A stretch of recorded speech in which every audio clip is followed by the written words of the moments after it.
એની પાછળ એક કામની પાછળ લગ્નની અંદર બહુ મોટો મર્મ હતો. લગ્નના માંડવાની અંદર વર કન્યા બેઠા હોય અને એ કન્યાનો પિતા વિષ્ણુ સ્વરૂપ માની વરરાજાના પગ ધોવે, એનો આખો સમાજ પરિવાર કુટુંબ મહેમાન બેઠા હોય અને બધાની વચ્ચે દીકરીનો બાપ વરરાજાના પગ ધોવે, માનો દીકરીને શિખામણ આપે, બેટા તારો બાપ છું તો આ બધાની વચ્ચે તારા જે પતિ બનવાનો છે અમારા જમાઈના પગ ધોઉં છું, તો દીકરી તારે નક્કી કરવાનું તારે હવે આની કેટલી સેવા કરવા, તારો બાપ થઈને હું આના પગ ધોઉં છું. દીકરીઓને લગ્નના મંડપની અંદર ઉપદેશો અપાતા. આપણે ત્યાં જે લગ્ન ગીતો ગવાતા ને, આ લગ્ન ગીતોમાં બહુ મોટા ઉપદેશો અપાતા. હવે તો આ બધું વયું ગયું. લગ્ન ગીત વયા ગયા ને વાંધો નહીં, પણ અમુક તો એવા ગીત વગાડતા હોય લગ્નની અંદર, એવા ગીત આપણને એમ થાય કે આ બધાને કઈ બુદ્ધિ હાવ છે કે આમ પૂરું થઈ ગયું હાવ.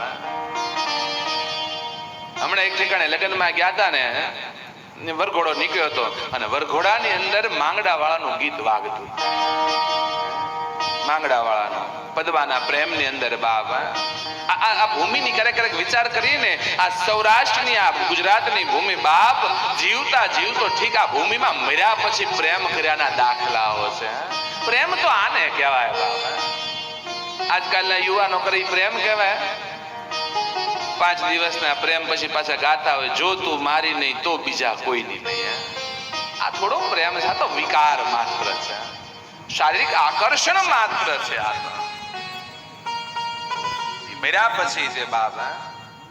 ચોપાટ રમતા રમતા એ દુશ્મનો એ ગાયોના ધણ વાળ્યા છે. એ સમાચાર મળતા મામાના ઘેર ગયો છે માંગડો, અને સમાચાર મળતા એ કટકની સામે યુદ્ધે ચડે છે. પદમાં હારે ચોપાટ રમતો રમતો માંગડો ભાગ્યો છે, યુદ્ધમાં ગયો છે. યુદ્ધની અંદર કહેવાય છે માંગડા વાળો શહીદ થયો છે, વીર ગતિને પ્રાપ્ત થયો છે. અને મરતા મરતા એનો મામા કહે છે, માંગડા હાલ કે નહીં મામા, હવે મને લાગે મારું અહીંયા પૂરું થઈ ગયું. મામા એક ઈચ્છા હૃદયની છે ને મારી એક ઈચ્છા પૂરી કરજો. શું માંગડા?